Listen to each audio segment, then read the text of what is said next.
नमस्कार, उम्मीद है कि आप लोग अच्छे होंगे। आज हम एनसीईआरटी की कक्षा 6 की पुस्तक का अध्याय 9 पढ़ेंगे जिसका शीर्षक है व्यापारी, राजा और तीर्थयात्री। बाजार में घूमती जगनी। जगनी अपने गांव के मेले में आस लगाए बैठी थी। स्टील के चमकदार बर्तन, रंग-बिरंगी प्लास्टिक की बाल्टियां, शोख रंगों के फूल के प्रिंट वाले कपड़े, चाबी से चलने वाले मजेदार खिलौने और बहुत अच्छे लगते थे। इस चीज़ों को बेचने वाले दुकानदार बसों और ट्रक पर आते थे और रात को अपना सामान समेटकर वापस चले जाते थे। जगनी को हैरानी होती थी कि ये लोग हमेशा इस तरह क्यों घूमते रहते हैं। उसकी माँ ने बताया कि लोग व्यापारी थे जो वो चीज़ों को उन जगहों से खरीदते थे और यहाँ बनाए जाते थे या फिर उन्हें मेले में जहाँ बनाए जाते हैं और फिर उन्हें मेले में बेचे जाते हैं। व्यापार और व्यापारियों के बारे में व्यापार और व्यापारियों के बारे में हमने पिछले चैप्टर में पढ़ा है। अगर और उसमें हमने पढ़ा है कि काले पॉलिश वाले बर्तनों को बारे में भी पढ़ा है।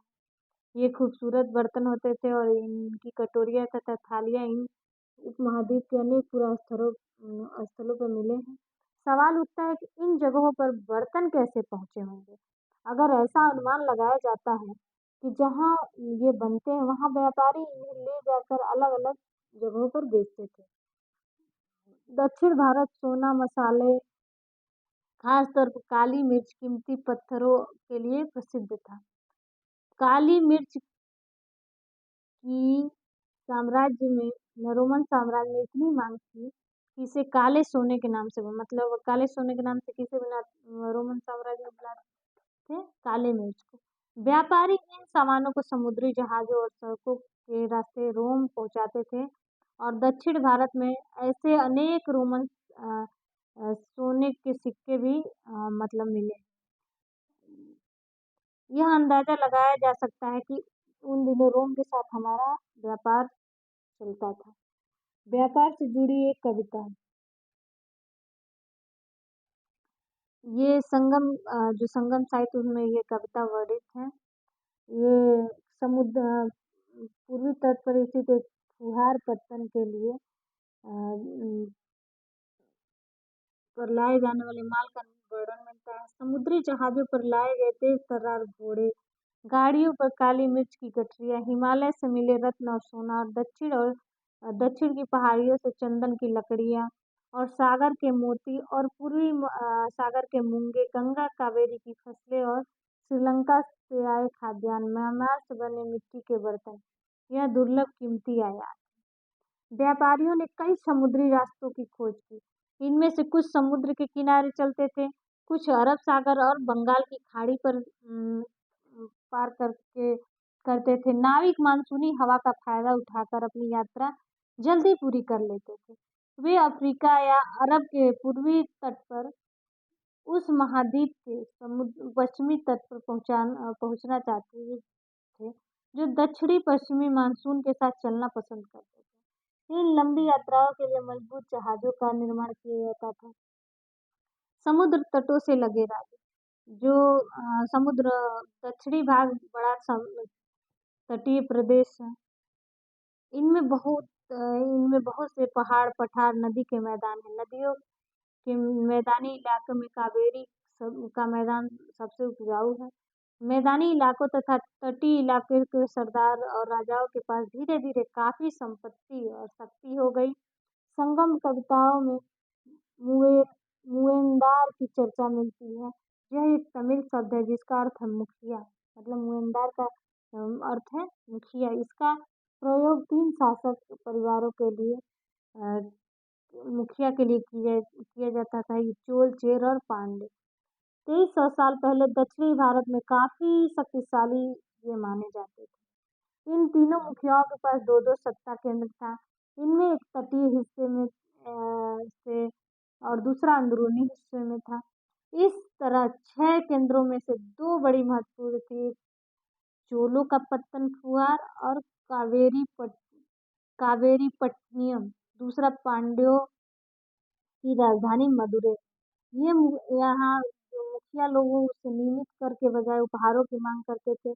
कभी-कभी ये सैनिक अभियानों में निकल पड़ते थे और आस-पास के इलाकों से शुल्क वसूल कर इनमें कुछ धन वे अपने पास रख लेते थे। बाकी अपने समर्थक, नाते रिश्तेदार और सिपाहियों तथा कवियों के बीच बाँट देते थे।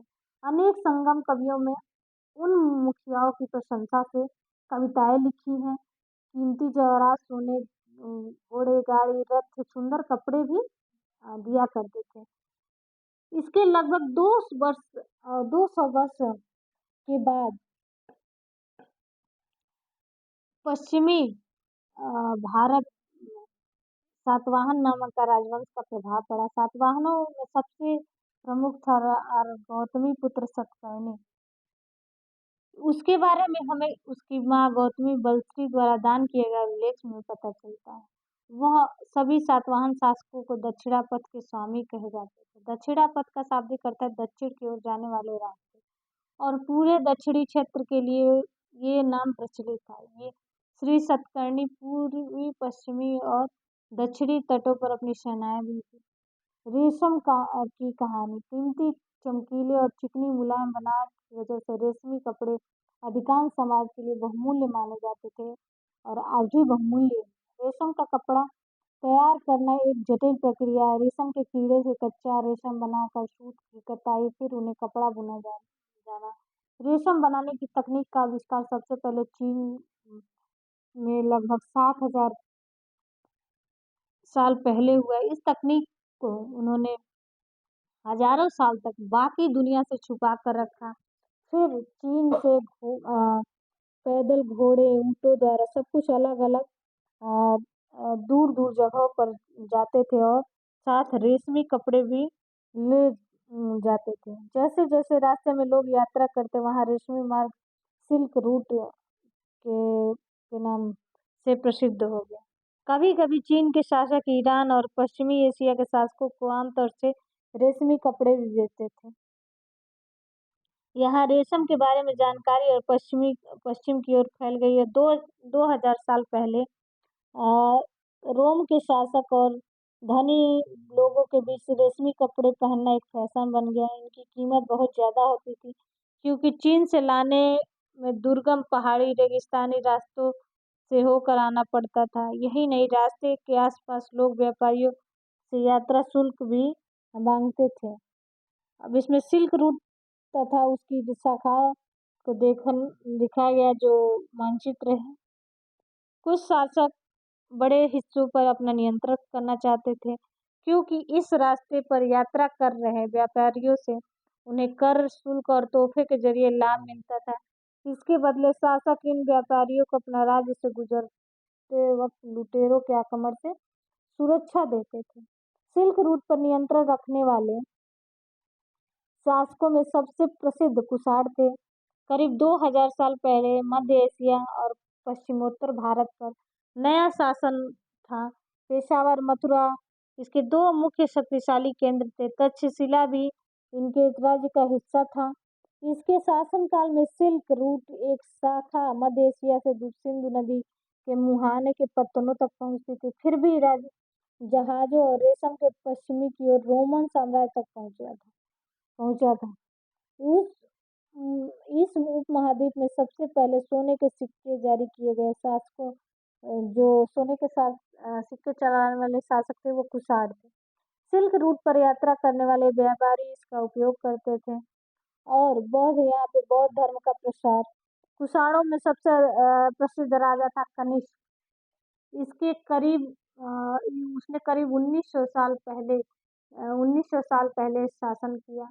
उसने एक बौद्ध परिषद का गठन किया जिसमें एकत्र होकर विद्वान अपने बातचीत और विचारों का आदान प्रदान करते थे,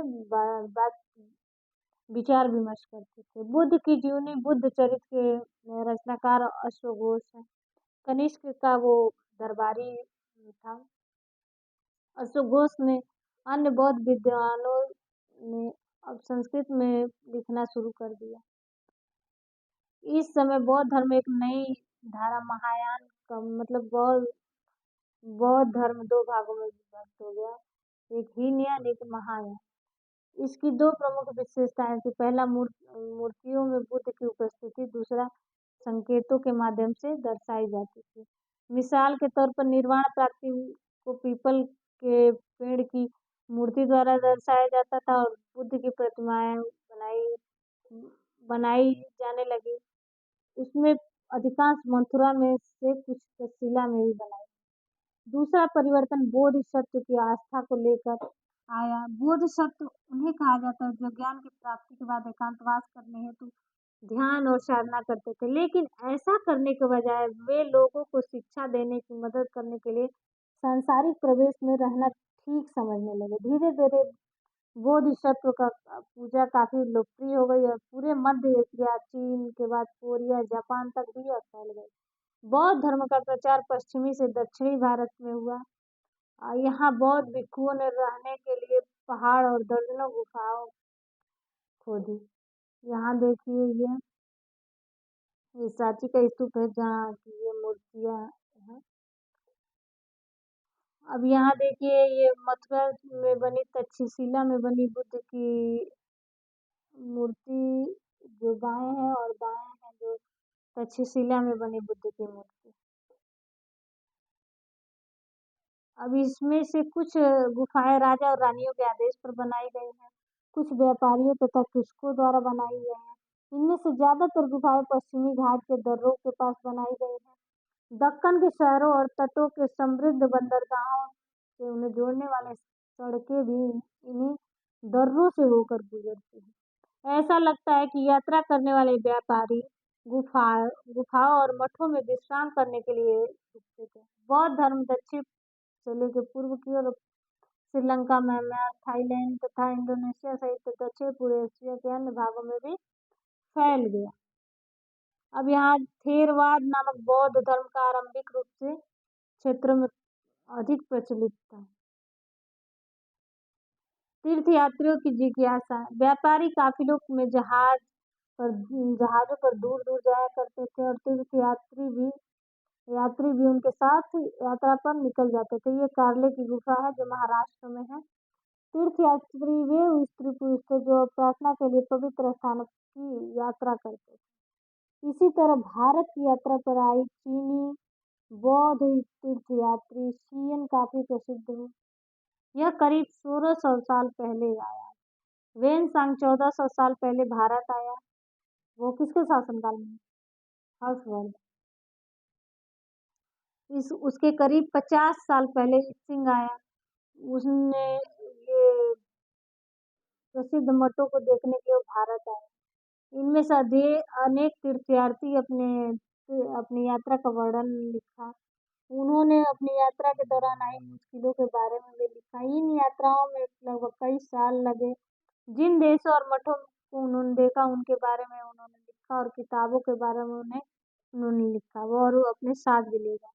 फाशियन चीन वापस कैसे लौटा? फाशियन ने अपने घर चीन वापस लौटने के लिए अपनी यात्रा बंगाल से शुरू की और व्यापारियों के एक जहाज में चढ़ा। मुश्किल से वो दो दिन ही चल पाए कि एक समुद्री तूफान में फंस गए। व्यापारियों ने जहाज को डूबने से बचाने के लिए उसमें अपने माल को फेंककर जहाज को हल्का किया और कोशिश करने लगे। फासियन अपने सामान को तो फेंक दिया पर अपनी पांडुलिपि और बौद्ध मूर्तियों को नहीं फेंका। जिन्हें वो अपने साथ भारत यात्रा के दौरान संकलित किया। अंततः 13 दिन के बाद आंधी तूफान रुकी और समुद्र का वर्णन इस प्रकार है कि समुद्र अस्सी में सूर्य, चांद और तारों की गति देखे बिना पता लगा पाना असंभव है कि पूर्व की तरह पश्चिम की तरह दिशा कौन सी है। मतलब अगर बरसात और अंधेरा हो तो जहाज की हवा की रुख में जाने के लिए अलावा कोई चारा नहीं। मतलब जिस तरह हवा चलती थी उधर ही जहाज चलता था। जावा पहुंचने से 90 दिन से भी ज्यादा समय लगा। वहां 5 महीने के लिए रुका था। इसके बाद दूसरे व्यापारी जहाज में चढ़कर चीन पहुंचे। वेन-सांग भूमार्ग से उत्तर पश्चिम से लेकर मध्य एशिया होकर चीन वापस लौटा। उसने सोने, चांदी, चंदन की लकड़ियों से बनी बुद्ध की मूर्ति 600 से अधिक पांडुलिपियां भी एकत्रित की। पांडुलिपियां वो हैं जिनसे पहले लिखा जाता था। इन्हें वह देखकर 20 घोड़ों पर लाद कर ले गया। इसमें 50 पांडुलिपियां उस समय खो गई जब सिंधु नदी पार करते समय उसकी नाव पलट गई। अपने जीवन का बाकी हिस्सा उसने बची हुई पांडुलिपियों का संस्कृत से चीनी अनुवाद करने में लगा दिया। नालंदा एक शिक्षा का विशिष्ट केंद्र। वेन-सांग-तान तीर्थयात्री उस समय प्रसिद्ध बौद्ध विद्या केंद्र नालंदा बिहार में जो है, उसने नालंदा के बारे में इस प्रकार लिखा, यहाँ के शिक्षक योग्य तथा बुद्धि से सबसे आगे हैं, बुद्धि में सबसे आगे हैं, बुद्धि के उपदेशों पर वो पूरी ईमानदारी से पालन करते हैं और मठ के नियम का काफी सख्त है, जिन्हें सबको मानना पड़ता है। पूरे दिन वाद विवाद चलते ही रहते हैं, जिसमें युवा वृद्ध दोनों ही एक दूसरे की मदद करते हैं। विभिन्न शहरों के विद्वान लोग अपनी शंकाएं दूर करने यहाँ आते हैं। नए आगंतुक पहले द्वारपाल पे जो बैठे वो कठिन प्रश्न पूछते हैं। उन्हें अंदर आने की अनुमति तभी मिलती है जब द्वारपाल का सभी प्रश्नों का उत्तर, वो एक प्रकार का टेस्ट होता था।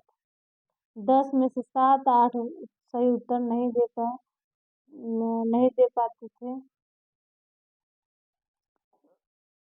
और वेन-सांग नालंदा में क्यों पढ़ना चाहता था, कारण बताइए। भक्ति की शुरुआत।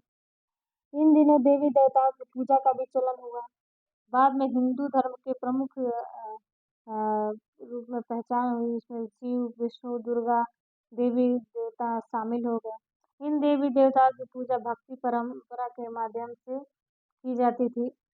भक्ति उस समय काफी लोकप्रिय परंपरा थी। किसी देवी या देवता के प्रति श्रद्धा को भक्ति कहा जाता है। भक्ति का पथ सबके लिए खुला, चाहे वो धनी हो, स्त्री हो, पुरुष हो, गरीब हो, अमीर हो, सबके लिए। भक्ति मार्ग की चर्चा हिंदुओं के पवित्र ग्रंथ भगवत गीता में की गई है। भगवत महाभारत में का एक हिस्सा है। इसमें भगवान श्री कृष्ण भक्त और मित्र अर्जुन को सभी धर्मों को छोड़कर उनकी शरण में आने का उपदेश दिया है, क्योंकि केवल कृष्ण ही अर्जुन की सारी बुराइयों से मुक्ति दिला सकते हैं। पूजा का यह रूप धीरे धीरे देश के विभिन्न भागों में फैल गया। भक्ति मार्ग अपनाने वाले लोग आडंबर के साथ साथ पूजा करने के बजाय ईश्वर के प्रति लगन और व्यक्तिगत पूजा पर जोर देते हैं। भक्ति मार्ग अपनाने वाले का मानना है कि अगर आपके आराध्य देवी देवता सच्चे मन से अगर उनकी पूजा कर रहे हैं तो उसी रूप में दर्शन देंगे जैसे भक्त उसे देखना चाहता है। इसलिए आराध्य देवी देवता मानव के रूप में भी हो सकते हैं, सिंह, पेड़ या किसी अन्य रूप में, जैसे विचार वैसे समाज की स्वीकृति मिलती है। कालांतर में देवी देवताओं की एक से बढ़कर एक मूर्तियां तैयार की गई। भक्ति भज शब्द से बना है, जिसका अर्थ है विभाजित या हिस्सेदारी करना होता है। इसका अर्थ है कि भक्ति भगवान के बीच परस्पर अंतरंग संबंध है। भक्ति भगवत और भगवान के प्रति झुकाव है। भगवत का एक अर्थ है ऐश्वर्य तथा सुखों को भक्तों के साथ बांटना, यानी भक्त या भगवान अपने देवी देवता के भक्त का हिस्सेदार है। एक भक्त द्वारा लिखी गई कविता, ये देखिए, ये लगभग 14 साल पहले शिव भक्त अय्यार जो तमिल में लिखी गई है कविता है उनकी का उसका एक अंश है। नष्ट होते ही अंगों वाले कुष्ठ रोगी ब्राह्मणों की नजर से निचली जाति का व्यक्ति, कूड़ा करकट बटोर कर अपनी जीविका चलाने वाला इंसान, अगर लोग भी गंगा और जटाओं में छिपा लेने वाले शिव के दास बन जाए तो उनकी आराधना करूंगा, क्योंकि वे मेरे ईश्वर समान है। जब देवी देवता का विशेष सम्मान होता था, विशेष जगहों पर उनकी मूर्तियां रखी जाती थी। इन स्थानों को मंदिर कहा जाता था, जो हम नेक्स्ट चैप्टर में पढ़ेंगे। भक्ति परंपरा चित्रकला, शिल्पकला, स्थापत्य कला से अभिव्यक्ति की प्रेरणा भी दी गई। हिंदू इंडिया शब्द की तरह सिंधु और इंडस से निकला है। शब्द अरबों और यूनानियों तथा उन लोगों के लिए उपयोग किया जाता है जो सिंधु नदी से पूर्व में रहते थे। यही शब्द इन्हें धार्मिक विश्वास तथा संस्कृति के लिए प्रयुक्त किया जाता है। नेत्र देखिए, 2000 साल पहले ईसाई धर्म का उदय हुआ। ईसा मसीह का जन्म बेथलेहम में हुआ, जो उस समय रोमन साम्राज्य का हिस्सा था। ईसा मसीह स्वयं को संसार का उद्धारक बताया। उन्होंने दूसरों को प्यार देने के लिए उस समय विश्वास करने का उपदेश दिया, जिस पर हर व्यक्ति एक दूसरे से प्यार और विश्वास की उम्मीद रखे। बाइबल में ईसा मसीह का उद्देश्य जो उपदेश है वह एक उसका अंश है। लिखे, हे दयालु, हे धन्य, क्योंकि दया मिलेगी। धन्य है वो जो दिल पवित्र है, क्योंकि ईश्वर के दर्शन कर सकेंगे। धन्य वो शांति स्थापित करने वाले ईश्वर की संतान कहलाएं। ईसा मसीह का उपदेश साधारण लोगों के लिए को बहुत पसंद आया। धीरे धीरे पश्चिमी एशिया, अफ्रीका, यूरोप आदि में फैल गया। ईसा मसीह की मृत्यु के 100 सालों बाद भारतीय उपमहाद्वीप के पश्चिमी तट पर पहले ईसाई प्रचारक पश्चिमी एशिया से आए, और केरल में ईसाइयों को सीरियाई ईसाई कहा जाता है, क्योंकि संभवतः ये पश्चिम एशिया से आए थे। विश्व के सबसे पुराने ईसाइयों में से एक है। यहाँ कुछ उपयोगी शब्द दिए गए हैं, कुछ महत्वपूर्ण तिथियां दी गई हैं। रेशम से बने की कला की खोज लगभग 7000 साल पहले चोल चेर और 23 साल पहले रोमन साम्राज्य में रेशम की बढ़ती मांग 2000 साल पहले, और कुषाण शासक कनिष्क 1900 साल पहले, फासियन का भारतीय यात्रा 1600 वर्ष पहले, और ह्वेन सांग की भारत यात्रा लगभग 1400 वर्ष पहले। उम्मीद है आपको ये वीडियो पसंद आया होगा। अगर आया होगा तो लाइक करें, कमेंट करें, शेयर करें, सब्सक्राइब करें। धन्यवाद।